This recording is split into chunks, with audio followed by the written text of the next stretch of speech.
Muhammadu Sanusi II has been reinstated and turbaned as the Emir of Kano for a second time.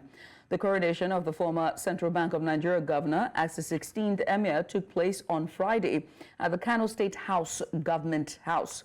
Now, Governor Abba Yusuf reinstated him right after signing the Kano State Emirate Council Repeal Bill 2024 into law. The State Assembly had passed the amended Kano State Emirate Council Repeal Bill 2024.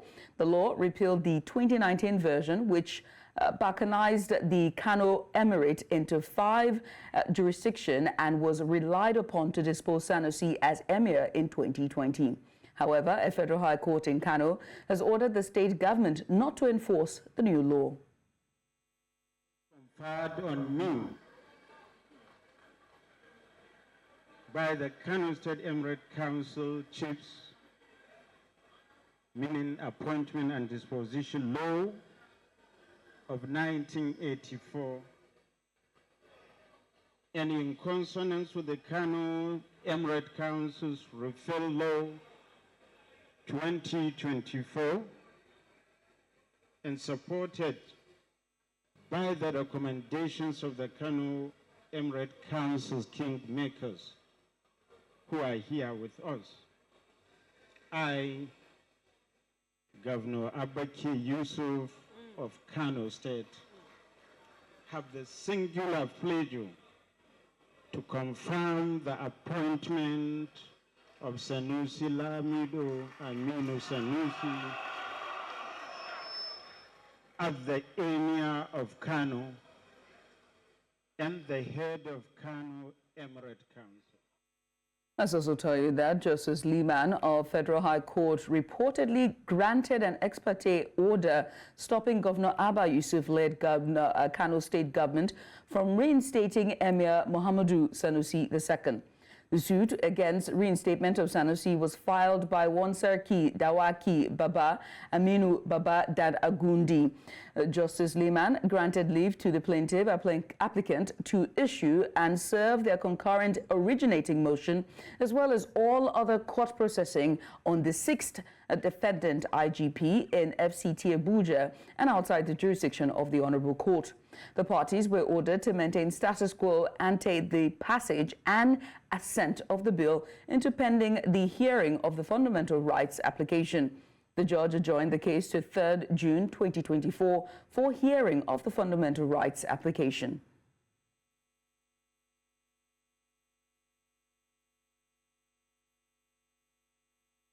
And now to discuss this, we're joined by legal practitioner Stanley Negbene-Bo, and he joins me live via video chat. Stanley, many thanks for coming on. We appreciate you for doing this with us. Stanley, let's just get right into it. Given the Federal High Court order to maintain the status quo, what are the legal challenges Governor Yusuf's reinstatement of Sanusi II might face? Well, first off, from the copies of the order of court I have seen already, that order came after the act in question, the 6 to restrain, has been completed. And the law is clear that an injunction will not restrain a completed act. So I think at best it is an academic order right now. The matter can go on for proper hearing, but an injunction cannot restrain a completed act. That is settled law in accordance with Nigerian legal jurisprudence. Right. Now, Stanley, does the repeal of the 2019 Kano State Emirates Council law automatically reinstate Sanusi II as Emir, or are there further legal steps required?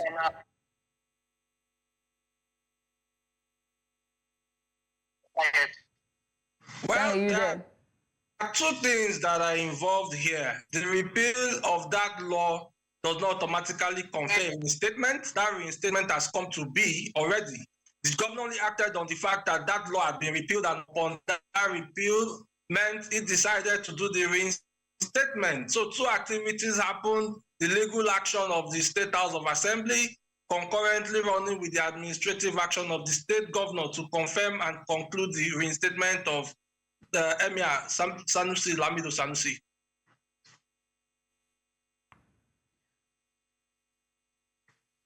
So could the Kano state government legally justify the dethronement of the current emir based on the repealed 2019 law, considering the reinstatement of Sanusi II?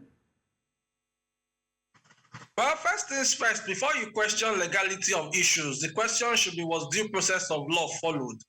If you are to look at the trajectory of appointment and removal of traditional rulers, generally in Nigeria and specifically in Kano, the purview and that power rests solely with the state government, especially when there are laws, the chieftaincy laws of each state, which varies from state to state. As with the Kano instance, that power still remains with the state governor, and I believe that power has been rightfully exercised.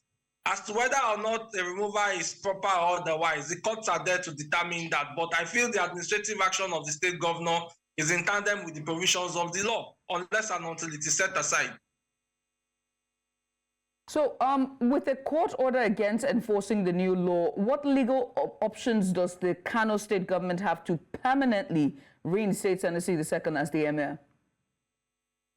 Well, a court order has been given. Parties are going to be before the court to file their various processes. I do not believe that this matter is something that falls within the purview of the Federal High Court for determination. I see that the counsel to the claimant or plaintiff in this case decided to go by way of a fundamental rights issue. I do not see whether from all the claims that have been put before the court, there's anything that has to do with rights infringement. This is a clear administrative decision that is at the behest of the state governor, and I believe that the administrative steps have been rightfully taken in accordance with the extant law. The processes for lawmaking has been completed by the passage of the law by the House of Assembly, the assent of the law by the state governor, then running concurrently with the administrative decision to reinstate the emir as the case may be. So as it stands, Kano State has an emir, and that emir is Sanusi Lamido Sanusi in accordance with provisions of the law. Until and unless a court of competent jurisdiction sets that aside, it remains so. All right. Many thanks, Stanley, for coming on. We appreciate you for doing this with us. And that was Stanley Nagbo. He is a legal practitioner, and he joined us to talk about the legal angle when it comes to the Kano government reinstating Sanusi II as Emir of Kano. Now, we're going to go back to Kano, where we have our journalist, our correspondent, who is on ground in Kano following the ceremony. As we understand, there's a coronation ceremony that's going to take place after the Emir has conducted Jumat service for today, and that's Emmanuel Bagudu. He's going to be on ground to bring us more details as it happens live there. But in the meantime, we'll move on now with news on the hour. And still on legal matters, the Federal High Court sitting in Lagos has ordered an interim forfeiture of the sums of $4.7 million, 830 million naira, and several properties linked to a former governor of the Central Bank of Nigeria, and that person is Godwin Emefiele. Now, Justice Yilim Buguru gave the order following an ex-parte application by counsel to the Economic and Financial Crimes Commission, Bilkisu Buhari. Now, the EFCC had approached the court for an interim forfeiture of the monies and properties under Section 17 of the Advance Fee Fraud and Other Fraud-Related Offence Act 14, 2006, Section 44(2)(b) of the Constitution, and under the inherent jurisdiction of the court. The monies forfeited to the federal government in the interim were said to be warehoused in First Bank, Titan Bank, and Zenith Bank, being operated by Omoile Anita Joy. Others include Deep Blue Energy Service Limited, quote, Exact quote Bureau de Change Limited, Lee Pam Investment Services Limited, Tan Leah Services Limited, Rosa Jewel Global Resources Limited, and Till Communication Nigeria Limited. Away from that, about 6 cabinet ministers have presented their performance scorecard to Nigerians as part of the May 29th first-year anniversary celebration of the current administration. The ministers from the Federal Capital Territory Administration and also the Youth Development, Steel Development, Petroleum Resources for Oil, Defense and Solid Minerals took time to reel the achievements of the Renewed Hope agenda in their ministries. Amadin Uye reports. In attendance were several cabinet ministers as part of the May 29th first year anniversary celebration. We are here gathered today as part of the sectoral press briefings, the first, of course, of its kind that this administration has instituted, so that Nigerians will hear firsthand what the leaders are doing for them and have the opportunity to also interrogate some of those policies and programs that need to be carried. The ministers of FCT, Youth Development, and Steel Development first gave their scorecard. The FCT administration was assigned presidential priorities 5 and 6 out of the 9 high-impact deliverables were assigned 5 and 6. Priority 5 has to do with enhanced infrastructure and transportation as enablers of growth. And in this case, you talk about accelerate the execution of all ongoing projects, fast-track the completion of various road and infrastructure projects. Our mission as a ministry, our expectations are clear, even though very ambitious. We aim to create an enabling environment for young people to thrive in various sectors that foster entrepreneurship, provide access to capital and resources to enhance skills development, and to ensure the holistic development of young people. We are at the final stages of raising about 35 or over 35 billion naira from a local financial institution, which is around $25 million, to be able to restart the light section mill of the complex so that we can produce iron rods. That light section mill has a capacity to produce up to 400,000 metric tons of iron rods per annum. This was followed by the ministers of Petroleum Resources for Oil, Defense, and Solid Minerals Development.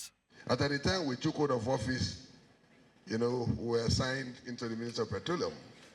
We were doing about 1 million barrels per day. But today, I'm proud to announce to you that we are doing approximately 1.7 million barrels per day. We were able to neutralize more than 9,300 bandits and insurgents. We have neutralized no less than 20 commanders that command armies of insurgents and terrorists. In the year 2024 budget proposal that we submitted, we put about 200 billion. We asked for 200 billion for exploration, and that is data gathering. But because of the paucity of funds generally across board, we couldn't get anything anywhere near that at all. So, in our own lexicology, there is nothing like impossibility. So we put our own creative endeavor into motion. And we are adopting other strategies to secure funding, one of which is a PPP arrangement.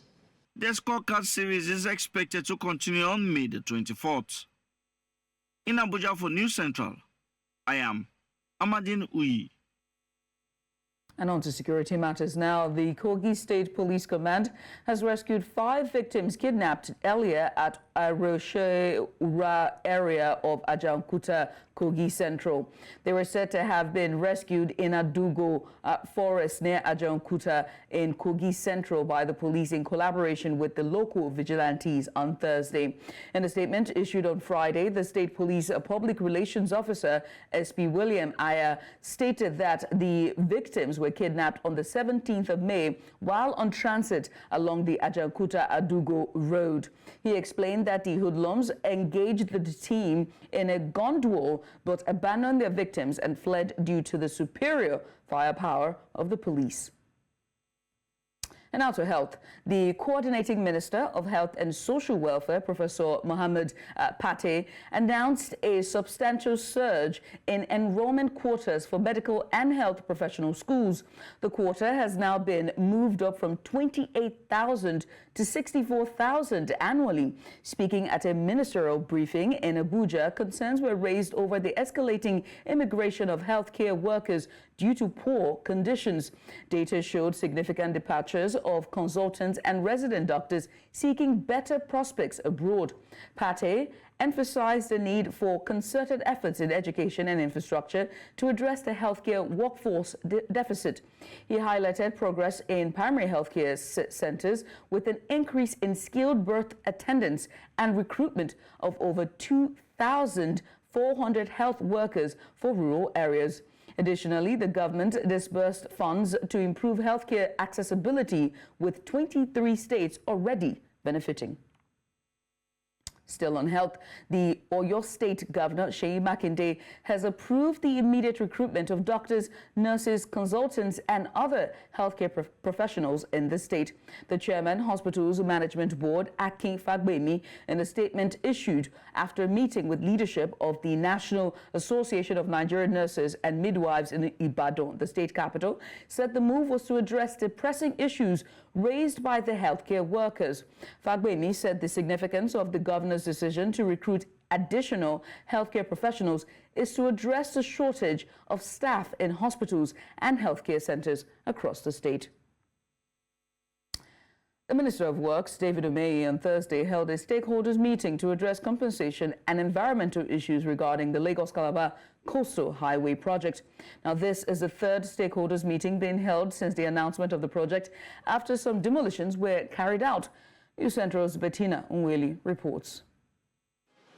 The third stakeholders meeting for the Lagos-Calabar Coastal Highway was a gathering of traditional leaders, legal practitioners, and affected business owners, all seeking succor from the government after the recent demolitions carried out to pave the way for the construction of the Lagos-Calabar Coastal Highway. I've seen what you have done in Iwere, Kun, and other communities. It seems that the government took the right decision. You are using an alignment from Eleko that does not disturb anybody. Why don't you just continue on that path? And our second request is the evaluation that was done today on the cost for the compensation. We feel it is grossly inadequate compared to how much investment we've put on this property. Minister of Works, David Umahi, announced that they will be diverting away from the proposed new alignment that would have destroyed ancestral lands and possibly affected submarine cables. To the glory of God, to serve MTN, to Africa, Okwaja community, we are diverting completely from the new alignment, from the old alignment. And we are rejoining back to our new alignment at kilometer 25. Congratulations. The minister also mentioned that the president was set to be in Lagos on Sunday to kick off the flagship of this project. Let me invite all of you on 26th, that is on Sunday, to join us to receive Mr. President to flag off this coastal route, 700 kilometers. 10 compensations were made, with the minister promising that more would follow. However, the question running through the minds of those affected, including business owners and indigents alike, is whether they would indeed be compensated and at what time. In Lagos, for News Central, Bettina Nwili. As promised, we said we'll connect you to our correspondent live in Kano State for the ongoing ceremony for the new, or rather the reinstated Emir, and that is Mahamudu Sanusi II. We have Emmanuel Bogadru. He is our correspondent live in Kano. Emmanuel, thank you so much for just standing by and just giving us updates as this story develops. So far, what's going on, and can you hear me? is just stepping out of the Africa House, where he's just finished receiving visitors. As you can see, he's now going to the villa, the government house villa, where it's been reserved, a villa is reserved for him inside the government house, pending when the old Emir's belongings are being removed from the palace. So for now, he just finished receiving visitors. The government villa inside the government house here, where he's going to be lodging for now, pending on when Ado Bayero pack out from the palace. And so far, what's the security like, as well as the people? We understand that he was supposed to just, conduct the Jumat service for this Friday. What was the attendance like for the service? Yes, he conducted Jumat prayers right here in the mosque of the government house. He led the Jumat prayer. And then, of course, the security is very tight here in the government house. There are free exits. There is no any tension. People come in and they go out the way they like, and they just go into some few security check without any stress. So it's, and then of course the all attention now moves to the villa. And for the people, what was the reaction like? What was the attendance like at Juma, and also the people when he's now been reinstated, he's received his letter and has been turbaned? What was the attendance, especially for the locals and indigenes in Kano? Of course, the attendance is very huge. That he participated, that he performed the Jumat prayer. It's a very small mosque inside the government house. The few people who are privileged to be there because there were kind of security, bigger mosques, or whether he's going to his private residence to pray. So eventually he ended up praying here at the small mosques in the government house. So the place filled up to the brim. I mean, you just find your way, to just go in. So the attendance is massive.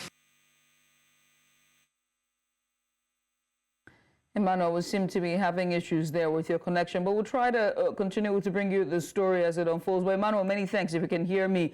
We're still going to stay with northeast Nigeria, and this time in an effort to accelerate the development of Nigeria's northeast region, the House Committee on the Northeast Development Commission has pledged increased funding and support for the commission. Now, this announcement was made during the committee's oversight visit to Borno State, where they assessed the progress of various NEDC projects, including road networks and the rehabilitation of a 1.5 billion naira Alu Dam project. News Center's Umaru Kirawa completes the report.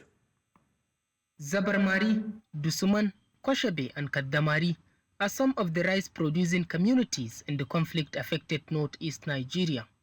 Access roads to these communities are in deplorable conditions. With improved security in the areas, the Northeast Development Commission has since commenced construction of the roads. We see our people dying, that they are suffering here, everybody knows. But now, after when you finish your rice, by 30 to 15 minutes, you are in Maiduguri to sell it, and you are very happy about it, and you come and smile face to your people. So, alhamdulillah, we appreciate for that. You've done tremendously well in supporting our farmers, in supporting our women. You have done well. We really appreciate that, but we still need more. As part of their oversight visit to Borno State, the House Committee on NEDC assessed the ongoing efforts to improve the region's road networks, as well as Alu Dam rehabilitation to boost irrigation and tackle flooding. To carry this developmental strike where in the affected states is not easy. So we have to look around, use any possible means to attract funding in order to carry out more developmental efforts of the Northeast Development. The House Committee members touted several projects, including a newly constructed 40-bed capacity maternity ward at the University of Maiduguri Teaching Hospital and others being undertaken by the NEDC. For today, we are donating the 500 water forms, 200 cartons of herbicide, and 100 grinding machines, and spaghetti making machine, another 100. Our aim is just beginning to have the roads. End of the day is to empower and open up the area. The visit allowed the committee members to interact with locals in the communities and get first-hand insights into the challenges and needs of the region. The road construction is still ongoing in Koshebe community of Mafa local government area of Borno State. And it is the expectation of the rural dwellers, particularly the farmers, that this road project will be completed in no distant time to allow them transport their produce to earn a means of livelihood that was hitherto destroyed due to insurgency. In Koshebe for News Central, Umori Kirawa. You're watching news now on News Central TV. We're going to try to make connection back with Emmanuel Baguda, our reporter, who is live in Kano. Emmanuel, I see you're live now. You're more clearer from me. Emmanuel, more details as to all the celebration and jubilation going on in Kano. You were telling us about the locals there and how they've accepted and in just a reception that the Emir has received with the turbaning and receiving the letter of reinstatement. Talk to me on that, please. Okay, so the celebration continues right now, and different people are coming in. We are seeing dignitaries coming into the government house where Mohammed Sanusi II has been lodged. They are coming in and they are being given seats. They are taking turns to go in to pay their homage. The homage that was being paid here at the Africa House was done by general members, but these general members of the Royal Palace and then some commoners, as the case may be, then there are special homage that is going to take place right now. Dignitaries have started coming into the private lodge in the government house where the Emir is being lodged. So they are coming in and they are giving in time to go in and pay their homage. And with all the legal issues that is surrounding this reinstatement, what are the people saying? Are they for this move by the persons who filed this ex-parte, or are they against it? Are they happy with all that's happening? What's it like, given the divide of this whole reinstatement? The legality of the reinstatement is a burning issue right now as I speak to you. I just spoke to the caretaker committee chairman of one of the local governments under the jurisdiction of Sanusi, very close to Kano Municipal. He said, we asked him about the legality. He was very clear about it, that nobody is even challenging. That the people challenging the legality of the reinstatement are actually a few, because the dethronement in the first place was illegal. That's what the caretaker committee chairman is saying. So as far as he's concerned, as a stakeholder in the system, and also as one of the supporters of the Sanusi, Lamido Sanusi, he believes that nobody is going to talk, and we have spoken to a lot of people. We don't seem to see any objection to this. Probably is because we didn't have the privilege of going out of the government house. Probably as time goes on, when we go out into the Kano city, probably we get to hear other people's opinion. But everyone that is here seems to be comfortable, and they still keep on saying that Mohammed Sanusi II was actually dethroned illegally, and that there are court documents to back that up, and that there's no need for his reinstatement to be also challenged illegally. Well, we wait to see how that would unfold, and I'm sure tonight will even be more celebrations across the city. But Emmanuel, will definitely follow up with you on more developments in this story. But many thanks again for connecting with us. Thank you very much.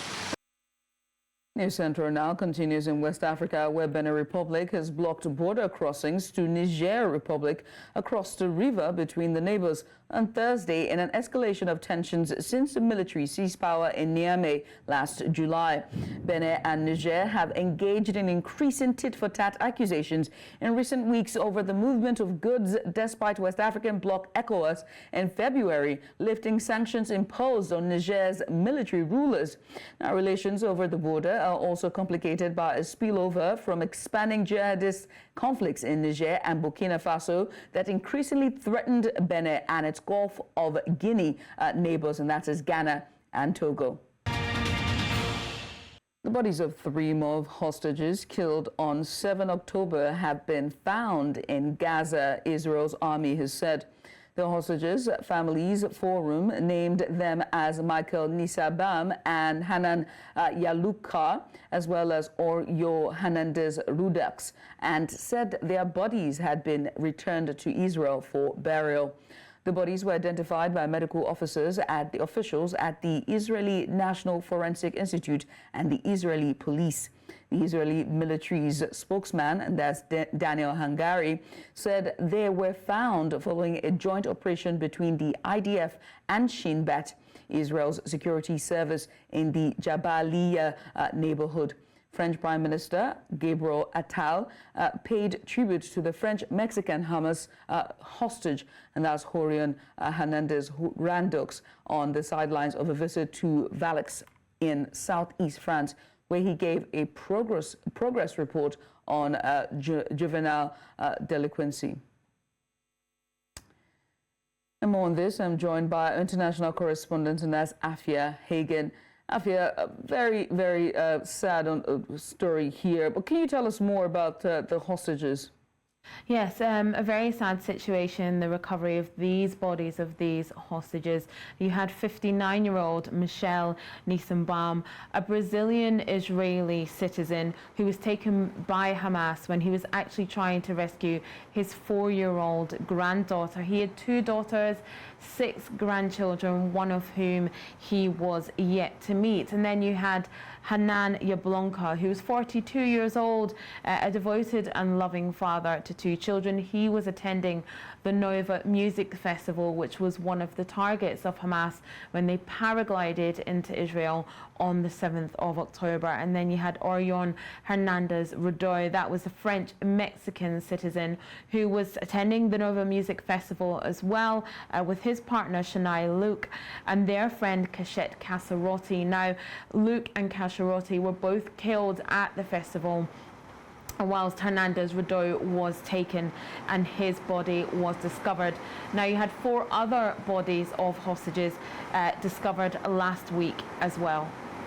And what is the situation with the remaining hostages thought to be still in Gaza? Well, around half of the hostages taken on October 7th have been freed, and most of them were freed during that week-long ceasefire that we had in November. There's thought to be about 100 hostages still held captive, and around 30 of those are thought to be dead, have already passed away. Now, the situation is that or it's thought that Hamas don't actually know where all those hostages are for a variety of reasons. Firstly, because the Hamas group are quite wide, quite scattered, and sometimes disorganized. And also because the Palestinian Liberation Front and other actors are involved in this conflict as well. There's players in this game. And also because the Hamas tunnels are so wide and so deep in Gaza, these hostages have been scattered around, so it makes it harder for the IDF to find them, but also harder for Hamas to find them as well. Now, Prime Minister Benjamin Netanyahu has faced increasing criticism because the families of the hostages say that he's not doing enough to make sure that the hostages are freed, that he is content with going on with his war. But they are saying, look, the point of the war should be to get the hostages freed, and a ceasefire where there is a hostage deal would enable that. Now, ceasefire talks have pretty much stalled since we kind of had a tentative deal a few weeks ago. Talks have not resumed, and so it doesn't look hopeful at the moment, but it is a fast-changing situation. But it doesn't look hopeful at the moment that we will see a hostage deal anytime soon. And meanwhile, in Gaza, the fighting continues. What is the latest so far? Well, yes, the latest is that the International Court of Justice has ordered Israel to stop its military offensive on the city of Rafah. Rafah is the last stronghold of Hamas. You've got millions of people who have piled into that city because other cities have been destroyed. Now, the court said the humanitarian situation in Rafah had deteriorated further since its previous court order, adding the situation there was classed as disastrous. Now, this comes after South Africa put in put in an emergency request for the ICJ to stop Israel from this offensive on Gaza. That was in January, where the Southern African nation accused Israel of committing genocide against Palestine. It's widely thought that this ruling at the ICJ will have no impact on what Israel decides to do, and that they will probably continue with this offensive on Rafah. Afia, many thanks for coming. I appreciate you for doing this with us. And that's Afia Egan there, our international correspondent, talking to us more on the hostages, the bodies that were found in Israel.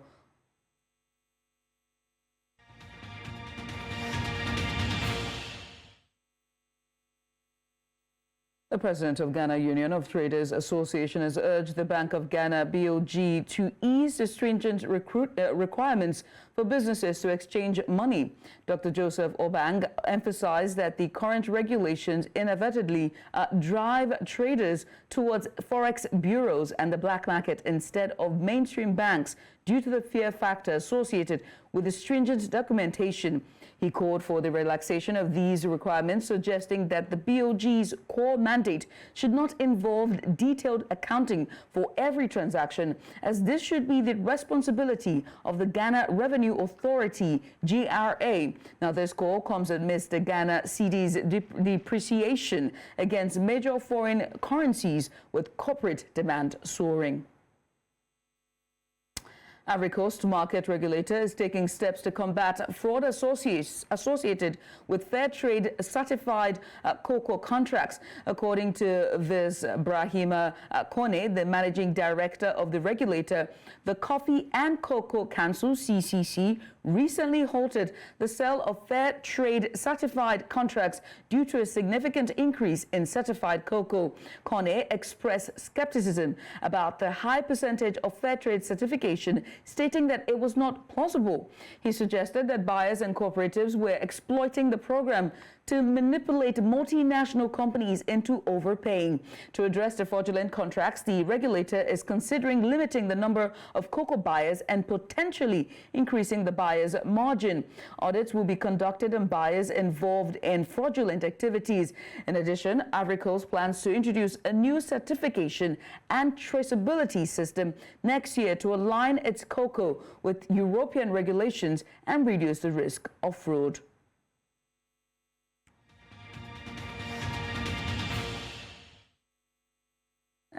And in sports, Vice President of the International Table Tennis Federation, Waheed Oshodi, has stated that the forthcoming WTT contender Lagos is anticipated to be one of the biggest table tennis tournaments on the African continent this year. However, he cautioned that the level of participation may be lower compared to 2023, as many top professionals divert their focus to training for the 2024 Paris Olympics.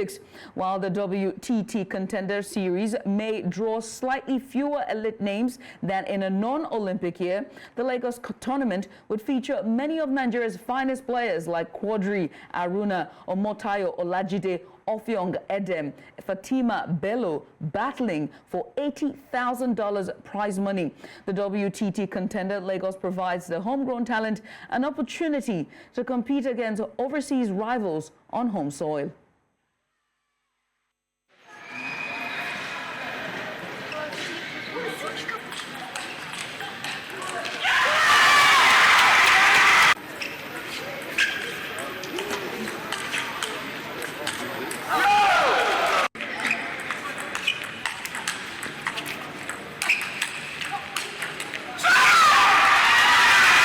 And wonderful celebrations there indeed. And that's all at this hour. But before we go, let's take another look at some of the major stories. Muhammadu Sanusi II receives reinstatement letter turbaned as 16th Emir of Kano. Ex-CBN Governor Emefiele to forfeit $4.7 million, 830 million naira, mansions and others. Republic of Benin closes river closing with Niger Republic. Now remember that you can send us your eyewitness reports to the WhatsApp number now showing on the screen, and do follow us on social media. We're at News Central TV. You can also watch News Central live on DSTV channel 422, Star Times channel 274, Avo TV and YouTube. Many thanks for watching. I'm Judith at TV.